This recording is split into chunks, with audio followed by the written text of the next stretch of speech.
So first thing, they want us to log into Security Onion. We are on our Security Onion box right here. We're going to log in and look at the PCAP file. Remember, a PCAP file is simply a packet capture file. I'm going to log in and talk, but while you're launching Wireshark or using Wireshark, you can save all of those results. Okay, you can save all of those results from Wireshark into a file. That file is not a text file, it's not a PDF file, it's not a doc file, it's not an Excel file. It is a PCAP file. Okay, so we're gonna just go ahead and open this up. You can double click it. All right, there are a few ways you can open this. You can launch Wireshark first and then open it. Right, you can go up here to files and then select open. You find your file. It's right there, but we already have it open, so I'm going to X this out. But this is the PCAP. In other words, this is a file that has packet information inside of it. All right, now, just a quick overview if we've, maybe forgotten. Let's look at the header. Right, we have the number, which is the packet number. Right now, it looks like it's in chronological order. Then you have the time that this packet, remember, traffic going across the network is broken up into packets. They are all broken up into packets. When you type olinesecurity.com, that request is going to get broken up into packets and sent to its destination. We are looking at the packets. Right, and this is the time that the packet was received by Wireshark. This is the source that it came from. This is the destination that the packet is going to, the protocol, the size of the packet, which is the length, and then information about the packets. Before we go any further, we can see the three-way handshake right here. Right? We can see the three-way handshake. It appears that 10.10.1.55 is trying to establish a connection, a TCP connection. How do I know? Because it shows us the protocol right there, right? It's trying to establish a TCP connection with 10.10.1.1. And what do we do within TCP to establish a connection? We do the three-way handshake. You can see it, right? You see the first SYN flag, hey, are you there? You see the next packet that has the SYN ACK flag turned on. Yes, I'm here. What do you want?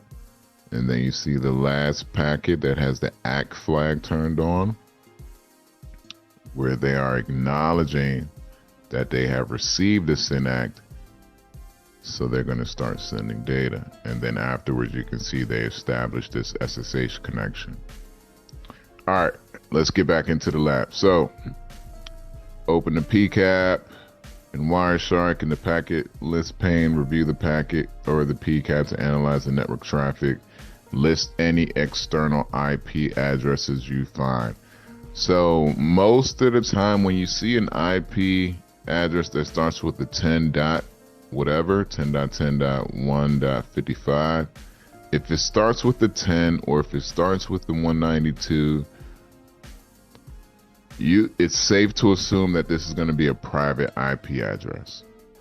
All right, most private IP addresses start with the 10 or 192. Anything outside of that is more than likely a public IP. I'll give you all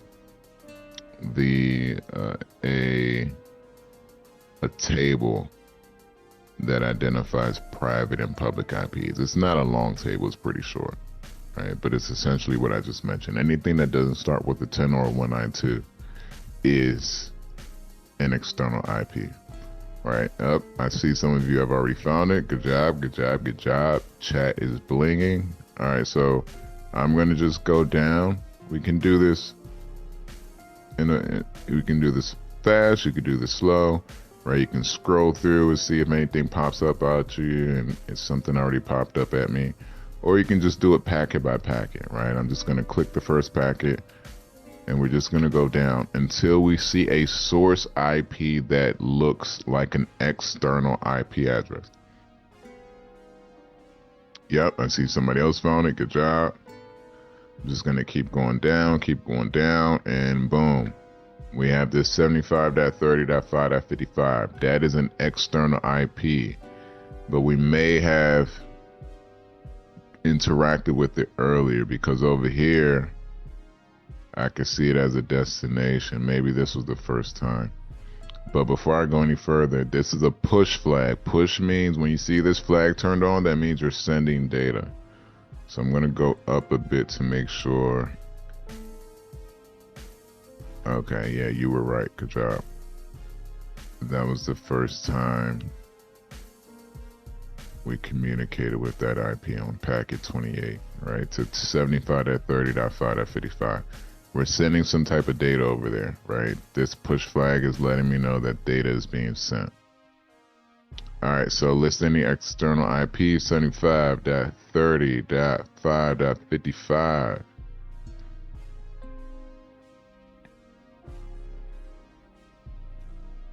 Sweet, and good job on catching that, you all. I'm gonna scroll this down a bit. Before I go further, let me do a little bit more navigation or explaining this layout. So this info right here, you can actually, and I might be giving some answers away, but you see this column of info. So there are 3 window panes here. We have this window pane, you have this window pane, and you have this window pane. And forgive me, it's been a while since I've used Wireshark. All right, so this window pane over here, or this entire window pane, we've already gone through it. This pane right here gives you more information on the packets that you have selected. Right, it gives you more information, right? You see, or detailed information. You can see that it's giving us IPv4 information, source destination. We can see the port information right here. You can see some information about the data, right? The length. This third pane right here is showing you the data in a different language, right? You can see the hexadecimal over here. And then if it's not encrypted, you can kind of see the plain text over there. If it is encrypted, then you won't be able to read this. All right, but this is just information about a packet, not all of the packets. So if I click here, you see it changes. Let me click SSH should be encrypted, right? This is completely different. You can see that this stuff, we can't read it, it's encrypted, right? But it's information about packet number 23. This is information, this window and this window's information about packet number 24. All right, next. All right, so task 2, we want to display the IP address. Ooh, how do we get our IP address on a Windows system? What command do we run, you all? I'm going to switch over to the Windows server now, but what command do we run on this Windows server to get our IP address? ipconfig. ipconfig.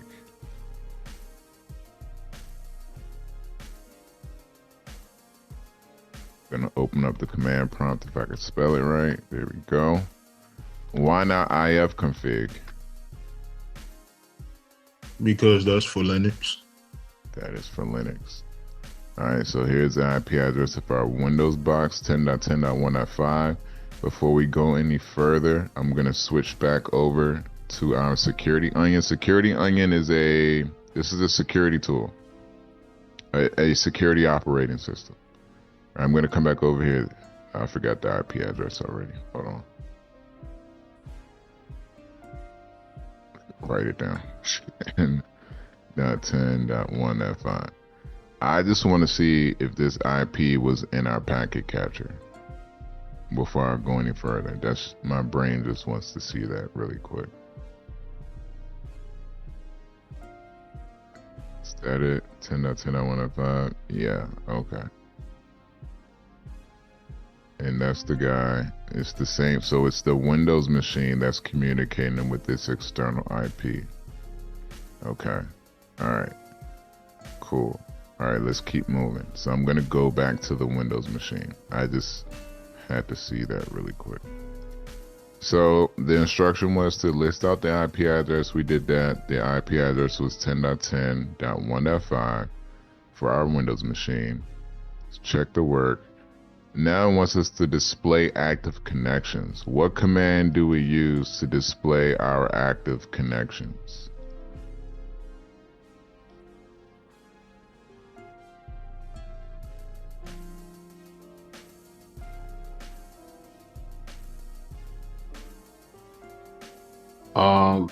Oh man, hold on.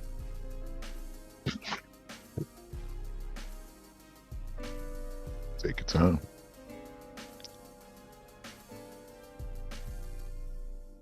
Good job.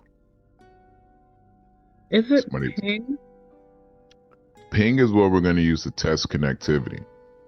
So if I want to see if I have connection to another device. Oh, it's netstat. Yes, netstat. Good job. And remember, this works on both Windows and Linux. So if there is an active connection, I'm going to use CLS to clear my screen. If there are active connections, we will see it with netstat, and we can see one. We can see this is us. How do we know this is us? When I say us, this is this Windows server. How do we know? Because we just ran this 10.10.1.5. Here's the destination that it's currently communicating with. This is the port that it's using. Do you think Wireshark is going to show us this? Do you think we will see this on Wireshark? Yes. Yeah, you see everything, pretty much. Every Right, connection. everything across the network. Right. Let's verify that real quick. Before I do that, it says list the port on which the attack is occurring below. This is the port, right? So let me just unconfuse this if you are confused, right? So we have the source or the local address and the local port or the source port. Then you have the destination or the foreign address and the destination port, right? This question is really talking about the destination port, right? That is what the attack is occurring on. It's occurring on the destination port. The source ports don't really matter. This is what the destination is using to reach back out to them. So here's our machine right here, right? This is the Windows machine. Then here's the attacker's machine. And what's going on? The attacker, they have some type of program on this machine right now. We'll see that, but they have some type of program on this machine right now, some type of malware that is establishing a connection back to this guy over what port? What port does this guy have open in order to receive this connection? What door does this guy have open in order to receive this connection? They have 1337 open. Okay. So just to show you that you will see this in Wireshark, I'm going to come back over here. So, I'm sorry, but we're with the port, right? So whenever you see the colon after the IP address, that's a port. That's the port number. Yep. Oh, okay. That is the port number. Great question. And we can see that here in Wireshark. Look at the first packet 28, right? This is the IP address. This is when the connection first got established. And this is the destination address. You can see the port number right here, right? You see the source and you see the destination port, 1337. You can also see it in this pane right here, the destination port, 1337. So what are we doing right now?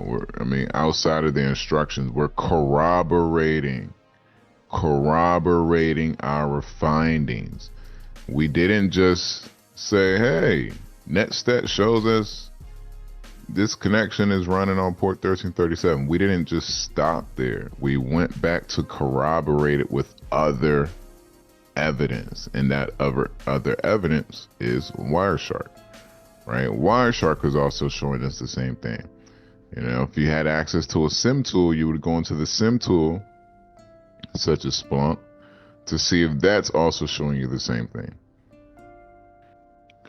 All right. Great question, Doreen.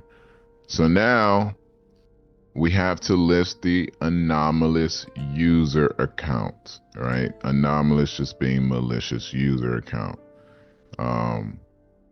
So they're kind of, all right, let's look at it like this. All right, they're going through an order of operation. They could be doing this better, but they're going through an order of operation. The first thing that they did was they checked the PCAP, right? The PCAP file is what we looked at first. We looked at the PCAP file, we analyzed it to see if there was anything malicious. What is malicious to us in the PCAP?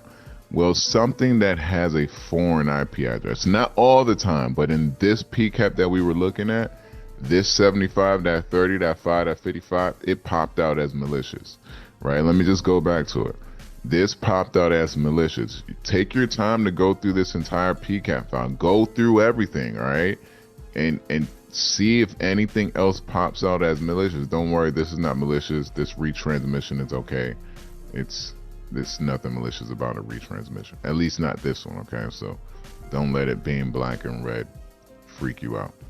Right? Black and red can be bad, but not here. So, but go through this entire thing. The 75.30.5.55, I believe, is the only foreign IP in this PCAP. So that's the first order of operation. There's an incident that happened. Something bad happened. Your job right now is to go back and do an investigation to figure out what could have happened, when it started. And the first thing that we looked at was the PCAP file, because our organization, our company, they were capturing PCAPs. They have Wireshark running all day. And so they just saved, they have Wireshark running, and they were able to save a PCAP file for Khalil or Doreen or Regina to go and investigate. That was our first order of operation. Analyze the PCAP. Okay, we found the malicious. We found something anomalous or malicious or potentially malicious in here, right? That was packet number 28, if I remember correctly. So from packet number 28, it's like, oh, dang, 10.10.1.5 is talking to 75.30.5.55. Why? Why are you communicating with that? So what did we do next? We went to 10.10.1.5, okay? So that's what we went to next, this server. Okay, why are you communicating with that? Are you really communicating with that, or am I tripping right now? So what do we, and you all see that sometimes my screen is like not loading up, so I'm just clicking back and forth to force it to load up. Like, right, well, it's loading up now. But let's confirm that it's actually talking to 75.30.5.55. So what did we run? We ran netstat. Before we ran this, we ran ipconfig to make sure we were on the right system. So now we're running netstat to confirm that, yeah, you are really talking to somebody that is maybe potentially malicious, right? So what's the next step? Okay, what is creating this connection? That's where they're getting at with the next, with, well, I'm jumping the gun. I'm going to jump the gun, right? Because I'm jumping the gun over here. My brain wants to know, right? Because you're not automatically going to think this next, okay? I understand what CompTIA is doing. They're just trying to take you through step by step by step. But from a security perspective, you're not just going to think of an unauthorized account. You're going to be thinking, what is creating this connection? That's why. Ping it? Close. You could ping this, but I wouldn't ping the malicious IP, right? I wouldn't. In a real scenario, I wouldn't ping the malicious IP, unless I was in a sandbox environment. But I'm not gonna ping it from the victim's system that was compromised, right? Because if I'm the attacker and you start pinging me, and I didn't tell my bot or my malware to ping me, I know you're on to me, right? So. But that's neither here nor there. But you're close, right? So now my brain is saying, what is creating this connection? I'm not automatically thinking, oh, there's a bad account on this system. No, I'm not thinking that yet. I'm thinking this connection is established. What is creating it? There has to be a process, some type of program, some type of application, whether it's malware or non-malware. There is something creating it. So we have to run a command, and let me know if you remember the command that lists out the running processes. Say that one more time. The PS command or the task list. Or task list. Thank you. That is my next order of operation. What is creating this program or this connection? It's some type of process. So on Windows, what command do we run between what Doreen just mentioned? She said PS and task list. Which one do we run on Windows? Task list. Task list. Good job. We're going to run task list. All right, you can just do it like that. Sometimes I like to do it like this. I can get more information, but it really doesn't matter. And we're just going to take our time to go through all these to see if anything, and it popped out at me, right? It's this. All right, it's going to pop out at me a lot quicker. Maybe it popped out at you really quickly, but it pops out at me really quicker because I'm used to understanding, okay, I know I'm going to see a lot of SVC hosts, service hosts. I know I'm going to see some DLLs. I know this. My eyes they're trained already to go to sift through this pretty quickly. Why does this look malicious? Because there's a 0 there. A steady. Instead of full, yeah. Yes.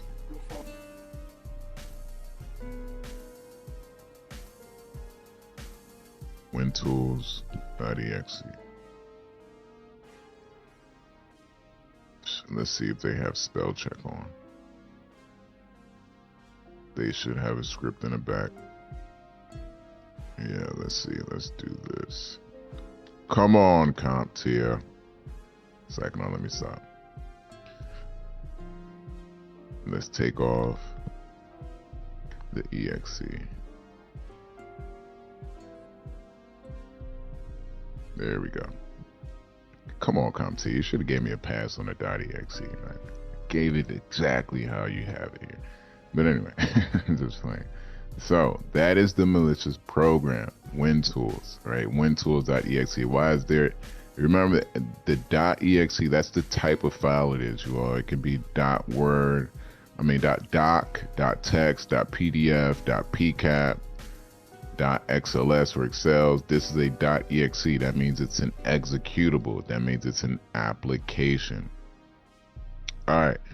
So why did we run task list? Why did we run this? Because when we ran that step, we saw this active connection. And our brain is asking us, what is creating this process or this connection? Maybe there's a process that's creating this, right? You can even just open up the task manager. If this is easier for you to read, and it is, it's easier for me to read too. You can see it right here, WinTools. Okay, WinTools, it's the same thing. But why did we open that up? Because we wanted to see what's creating this. Now, how could they have created this program? How in the world were they able to get this program installed in our system, execute it, because it is an executable? That means somebody has to double click it in order for it to establish this connection. There are 101 ways out there to do that. 101 ways, right? It could have been a phishing email, or it could be an insider threat. Somebody could have downloaded a bad program from the wrong website, right? They were redirected to a website, or there are plenty of different reasons. All right. Now, why am I bringing that up? Because that's where CompTIA is getting at with this. Checking for unauthorized accounts. Because you need some type of access to launch this executable.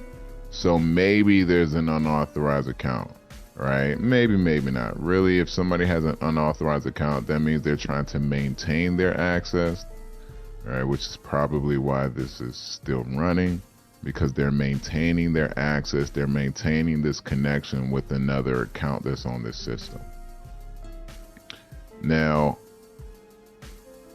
I want you all to be taking notes on this order of operation. This is the same process you would take if you were going through an investigation, right? If you were checking a system to see why or if and why it was compromised. All right, so now we're going to look for unauthorized accounts. Okay. In the real world, I probably wouldn't even come to this next. I would be looking for other weird files, weird behaviors that this, I would try to check the proxy logs to see if this system was reaching out to other weird domains.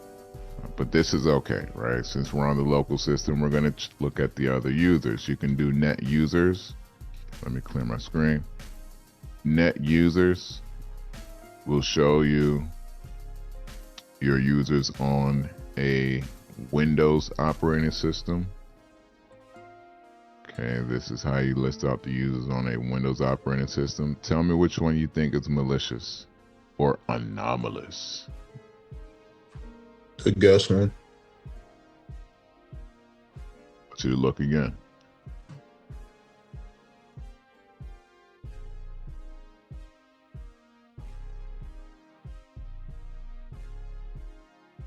It's the administrator because it's ADM1 NISTR. And that's exactly why it's still here, because it's hard to see if you don't pay close attention to it. This is a great way to maintain access on somebody's system.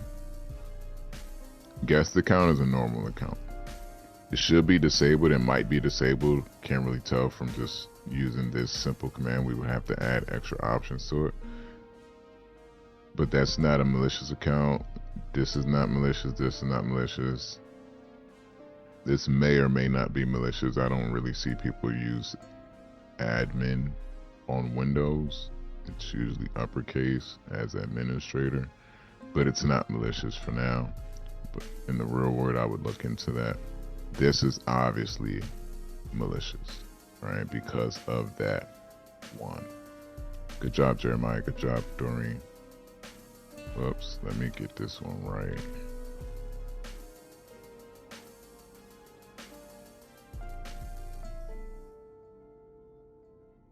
Any questions, y'all?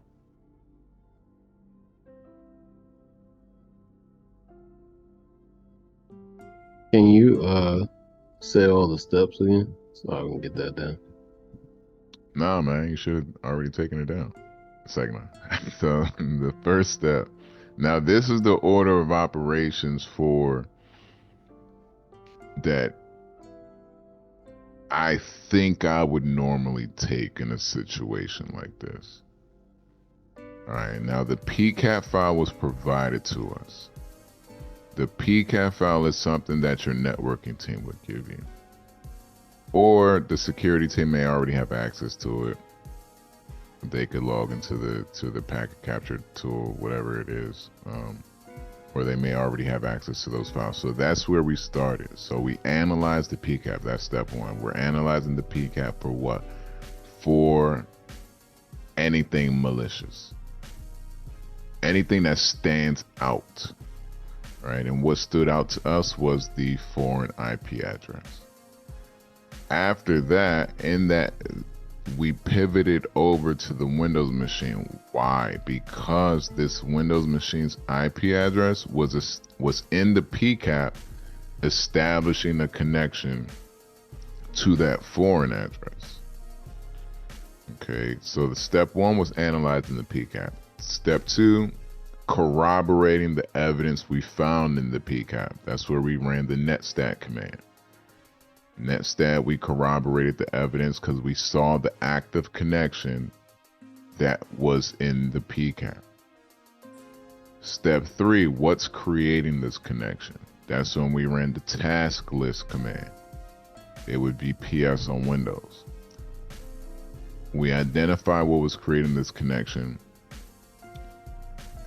Here, for this scenario, for this environment, this lab, the next step was to check for unauthorized accounts. Okay. I'm trying to put myself in this position as the SOC analyst or the forensic or malware analyst. I probably wouldn't have thought about that right after this. I definitely would have looked at other accounts, but I think I would have checked for other malicious files and programs on this system. I would have taken a little bit more time looking at the task list. I would have taken a little bit more time analyzing different files, like grepping and searching for different files on the box being this computer. Now, what I would do after this is start removing all this stuff, right? Removing the account, but we're gonna go through this process that they have here, because other people are gonna be watching this on YouTube. And if you see this on YouTube, don't forget to give this a thumbs up. Haha. So now let's check. Hey, Khalil, was that good? Yeah, that's good. Thank you. All right. No problem. Thanks for asking that. On which packet number does the attack start? All right, if we don't remember, just go back to it. There's no need to rush through those questions. Remember, the point of the lab isn't to rush through those questions. The point of this is to understand what you're doing, understand the tools you're using, and why you're doing what you're doing. So we can just go back to it. It's packet number 28. Why? Because this is where we see the first connection. All right, so come back over here, packet 28. What protocol is being used in the attack? You tell me. What protocol is being used right here on packet 28? TCP. TCP. TCP. Okay.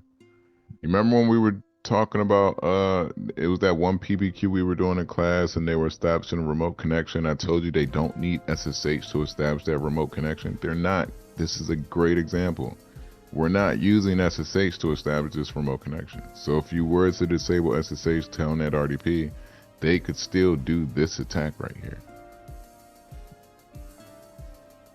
All right. Log analysis. Switch to this. Examine the Windows security logs. In the event viewer, we're going to look for 4720. Okay.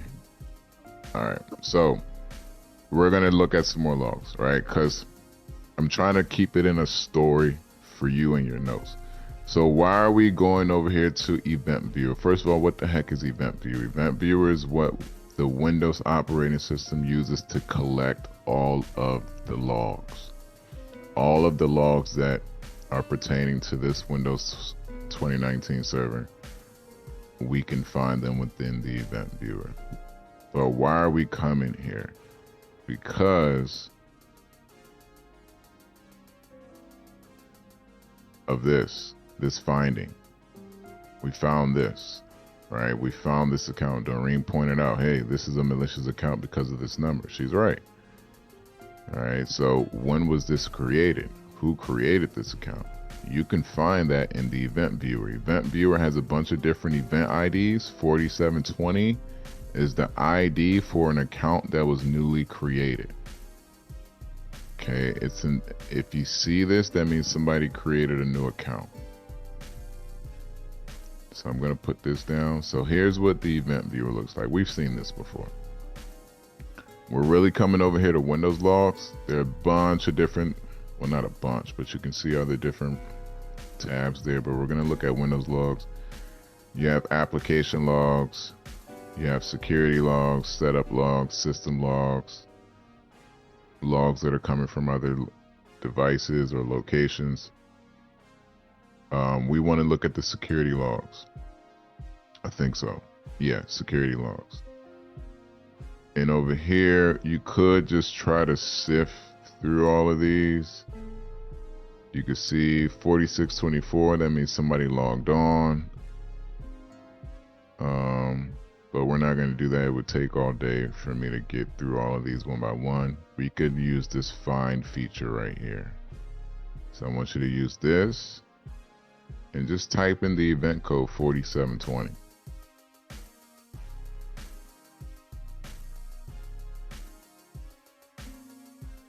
And it didn't find anything, but I'm going to make sure I do it from the top.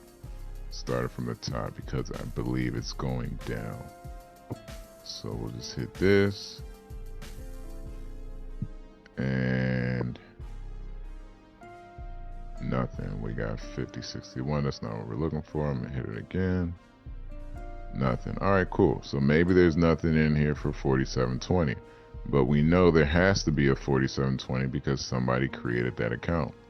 So let's look over here in the save logs, because maybe, just maybe, Taraji, she already looked at all of this stuff and she saved her findings under save logs. So let's come over here.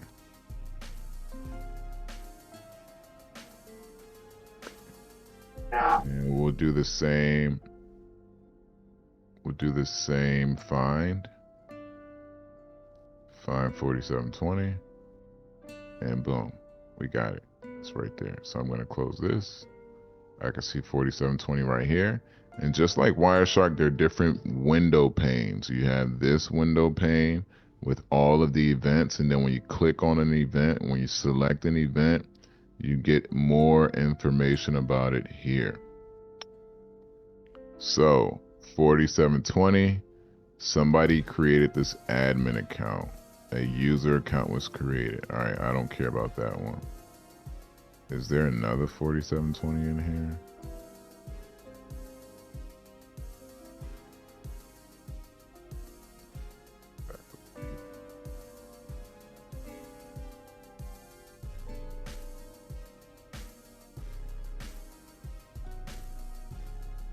Let's see. Where are we at? Find 4720, that's the admin. Huh.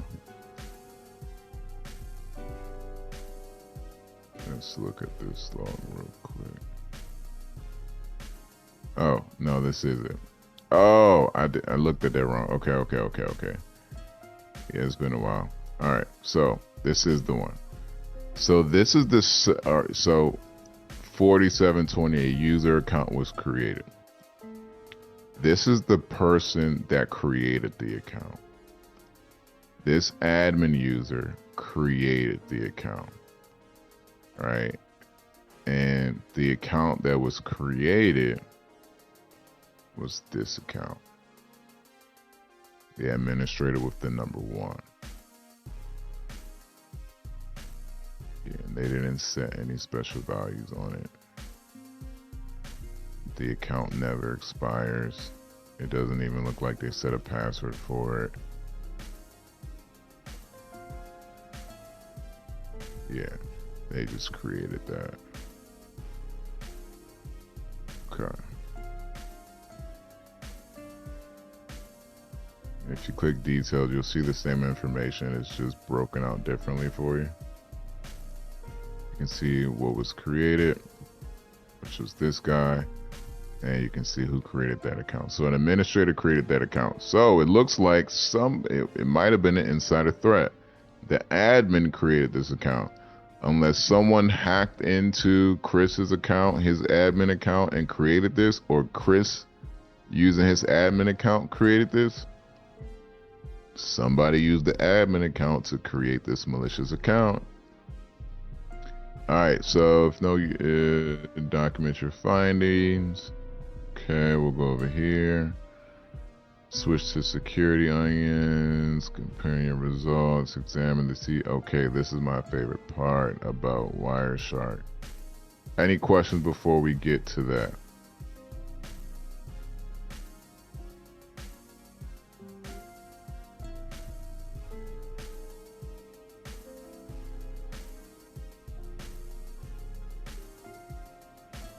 So what we're about to do next, in the real world, you would have already done this part. But I didn't want to ruin the process of this. So this is what I was talking about. If you all run into this black screen right here and it's not doing anything, just click out of it and click back in. Force it to do something. Still not doing anything. Click out of it. Click back in. And password.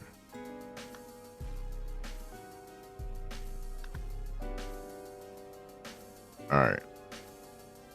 So over here, right, we would have did this already in Wireshark because, you know, we're going to try to do everything on Wireshark on the first go. So remember in Wireshark, all of these packets are, or all of our data is broken up into packets. So 10.10.1.5 talking to 75.30.5.55, you can see the entire communication is broken up into packets. We don't want to look at it broken up into packets. We want to see the entire TCP stream. We did this in class before.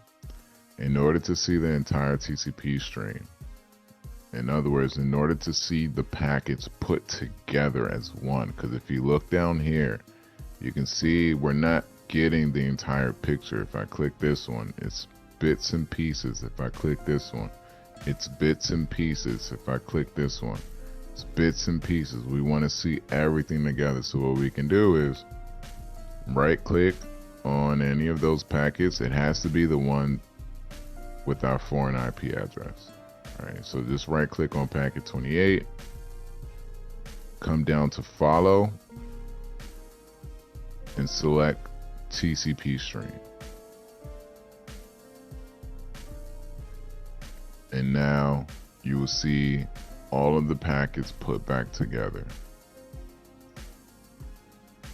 This is what the attacker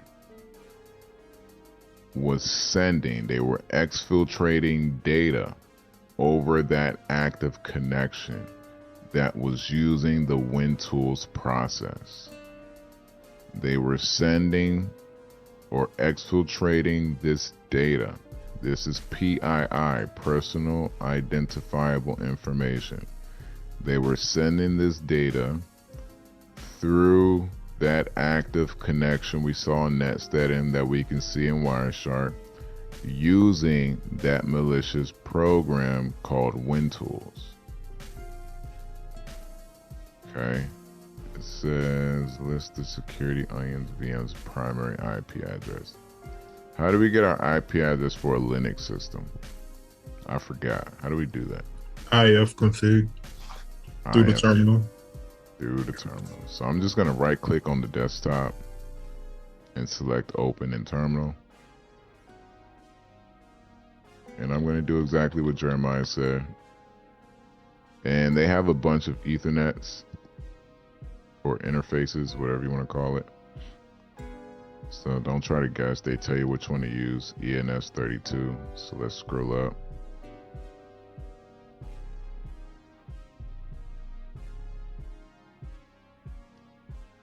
That's 35, that's 33, here's 32. 10.10, 10.10.1.55.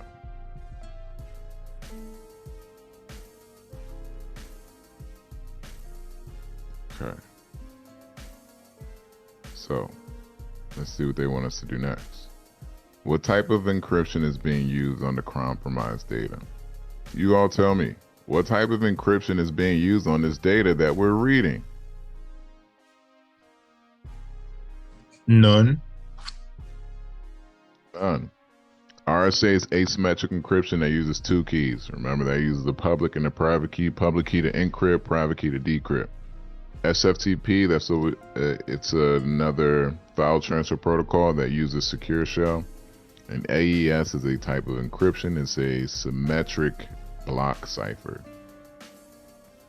Which of the following, based on the exploit, is the malware type? Select the correct answer. The malware that we found.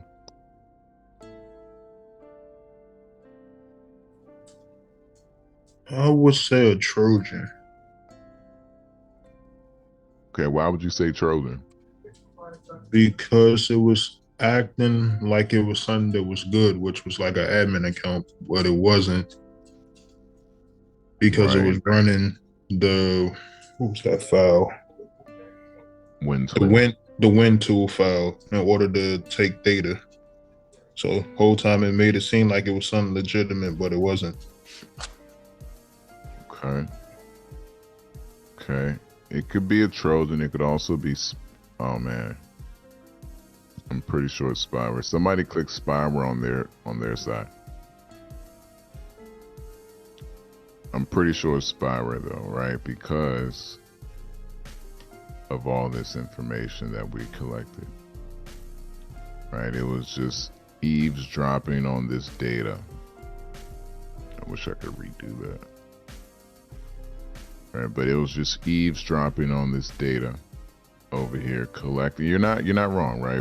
A Trojan is pretending to be something legitimate. However, there wasn't a legitimate WinTools program on that box. I don't think there was. Right. But your thought process is right. For this question, though, I'm pretty sure that the answer is going to be spyware, only because of the information that they were able to exfiltrate.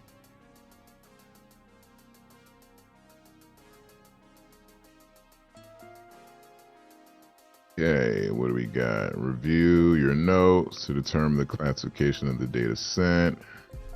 We saw that. Document the review your notes regarding the running application and services. We saw that. We saw the classification of the data. That's PII data. Regarding the running applications, we saw the WinTools application, and it was exfiltrating sensitive data.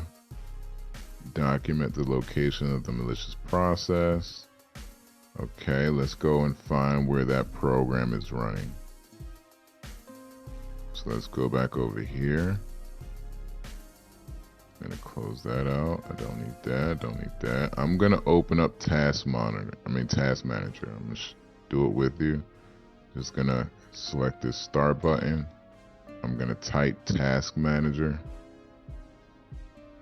I'm gonna go back and look for that program. It's right here. Right, yeah, and there's no other WinTools thing for it to try to spoof. But we're gonna right click this and select Open File Location. All right, this is where it is. It's in this directory. The user's admin downloads this directory.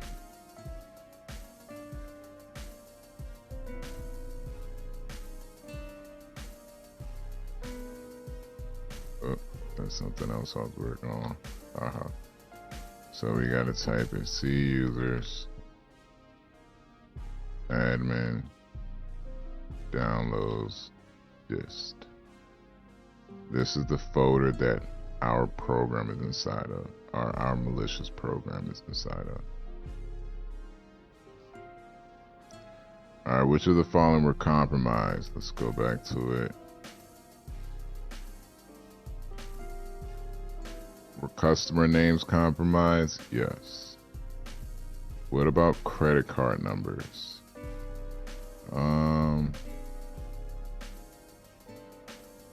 I don't think so. This looks like a social. These look like social security numbers, not credit card numbers. numbers. What about their addresses? Yes.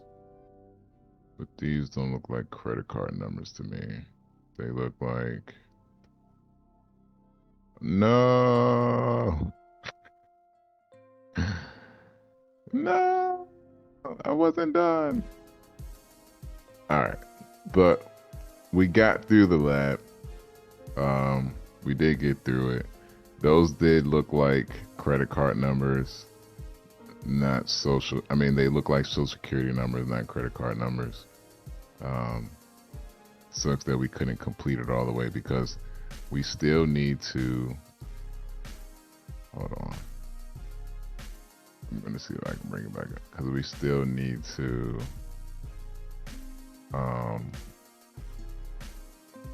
Stop the program and delete that account. But any questions while that's coming back up, y'all?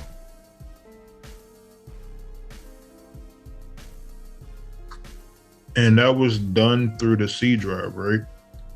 For that admin account. That program was on the C drive. I don't remember the entire directory, but the C drive is just a it was on the C drive. It was like C drive, users, downloads. It was installed under the dist folder, D-I-S-T folder.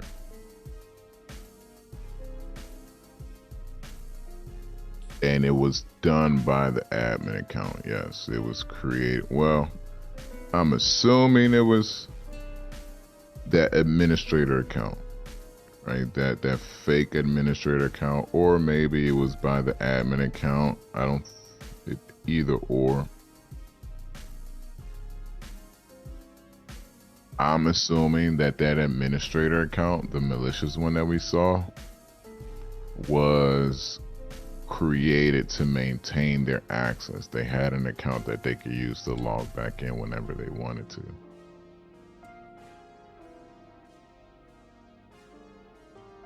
Great question, Jeremiah.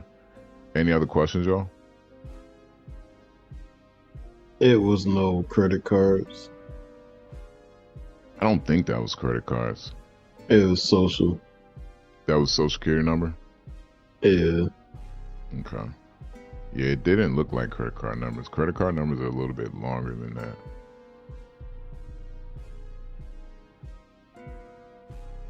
Was anybody able to submit spyware as the answer? I'm pretty sure that was it. Could be wrong. Could be wrong. It was spyware. Okay.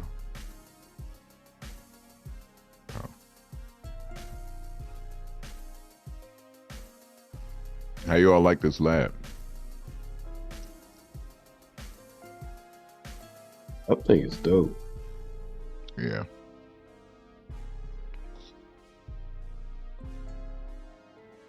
I like this one a lot. It's definitely one of my favorites. Maybe not since it kicked me out before I was done.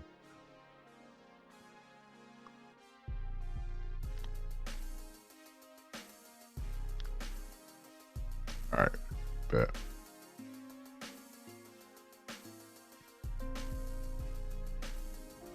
Do that. Yep, spyware.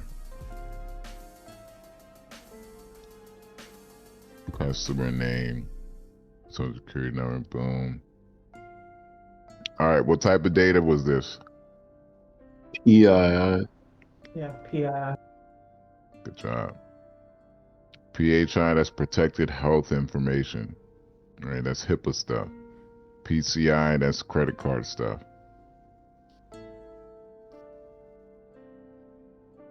All right, now we got to disable that unauthorized user account. So we're going to go back over here.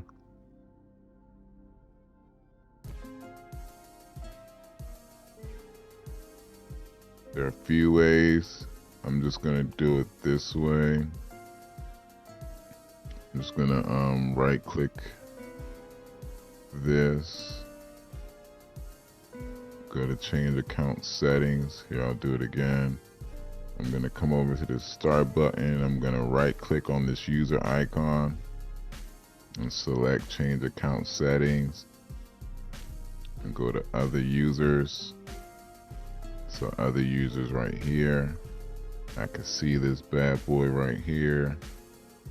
And I'm just going to, well, actually I'm not gonna do it this way because we're gonna get it wrong if I do it this way, sorry. Let's go into Active Directory. So I'm gonna open up the server manager. I'll tell you why you're gonna get it wrong if you do it that way. Because they want us to disable it. I was gonna remove it. So I'm gonna open up Active Directory. I'm within Server Manager. I'm gonna go to Tools. And I don't see Active Directory in here.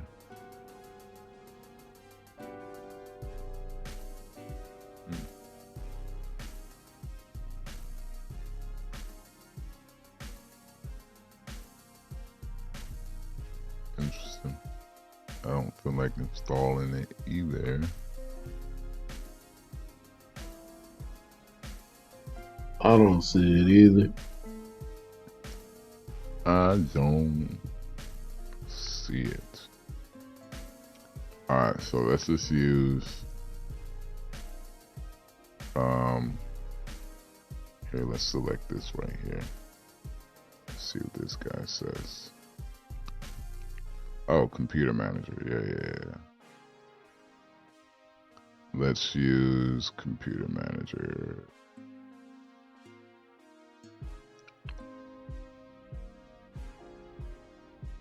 Or computer management. All right. Local users and groups. It's just a different name. It's a different software. It's a different Active software. Directory, right? Nah, not really. Active Directory is to manage users across the domain, to manage objects across the domain. Computer management is for your computer. All right, it's just for your computer. That's why Active Directory isn't, it's not installed on here, because this server doesn't look like it's connected to a domain right now, or at least a domain with AD. So computer management, it looks the same, but this is just for your computer. Active Directory is to manage other computers and objects such as users. It's a great question, Khalil. So we're gonna right click this and we're gonna go to all tasks, properties. And select account is disabled. You can hit apply and then okay, or you can just hit okay. Don't be afraid to use the hints, y'all. There's nothing wrong with it. If you need to use a hint, use the hint. Okay.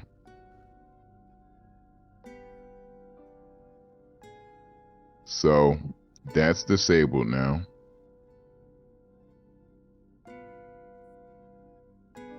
Let me just make sure though. Yep.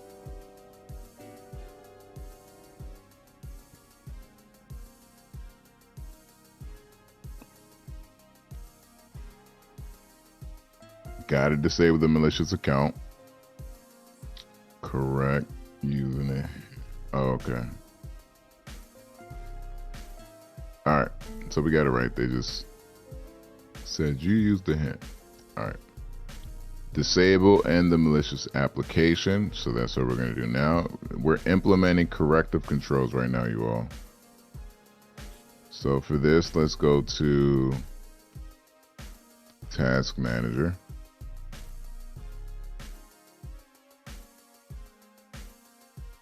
And I'm going to look for our program. Here it is.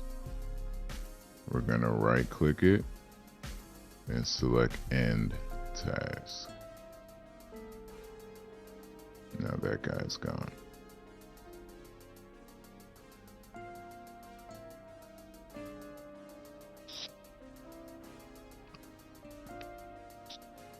Which of the following is the window application that can be used to determine if the exploit resurfaces?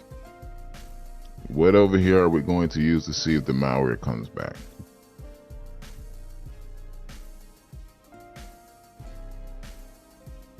Microsoft Antivirus Toolkit. Close, close, close, close. Is it a task manager? It's going to be the task manager. All right, it's going to be this. Just going to open this back up to see if it comes in here. If we see it repopulate, then we got a problem. All right, verify that the malicious application was terminated and did not restart. We'll just do what we said we would do.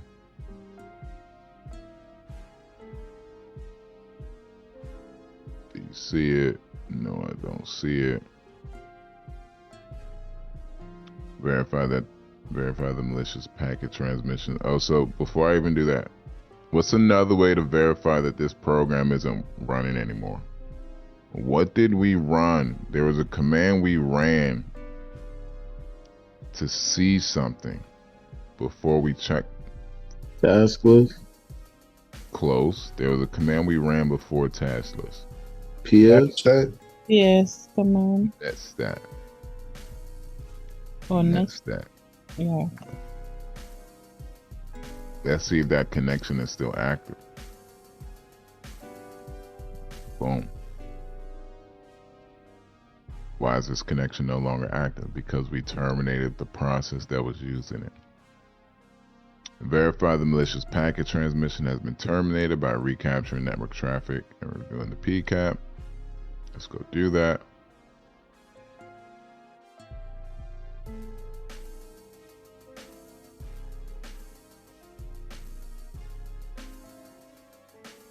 Come on, security onion.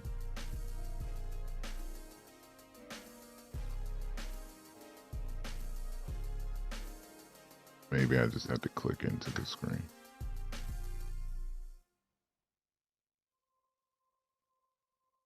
Go to applications. Let's see.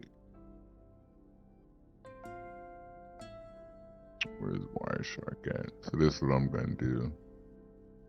I'm going to double click this PCAP. And I'm just going to hit capture up here to start up a new capture. Oh, I can't. Interesting.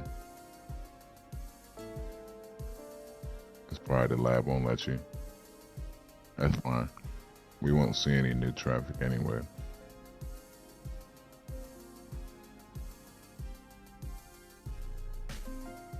Let's see something.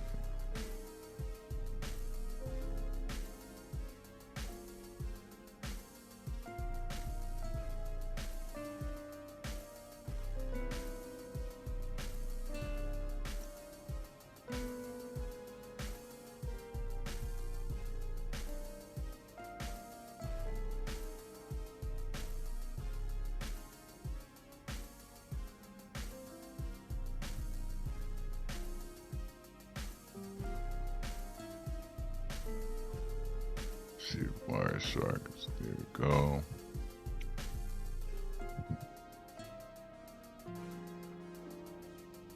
Open. Alright, so what I did, I had to play around with it for a bit. So I'll come over to applications up here. Come down to systems and tools. Select software.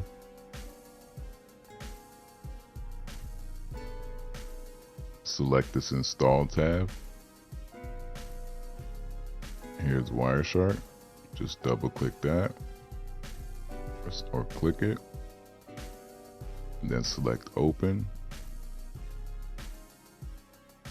and you'll see this. And then on ENS32, this is what we want to capture on. You can either double click that or hit this Wireshark logo to start capturing.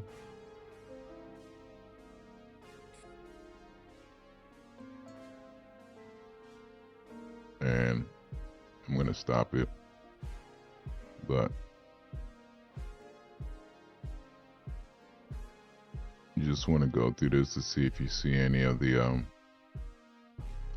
what does that field string? It's like IP dot, yeah, ADDR equals 75 dot, I don't remember the IP anymore, but you would do the IP address here, 75 dot whatever dot whatever dot whatever, to see if it returns that foreign IP address.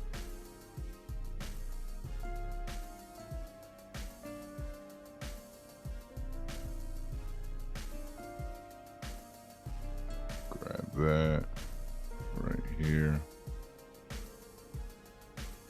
75.30.5. 75.30.5.55. Let me make sure that's the right one. 30.5.55. Then we just hit enter. And we don't see anything, which is good. So let's come back to instructions. We did that. So what did we just do? We just verified that the program is gone and there is no more malicious activity happening. Right, and that was after we disabled the program and disabled the user. And that's it. Any questions, y'all?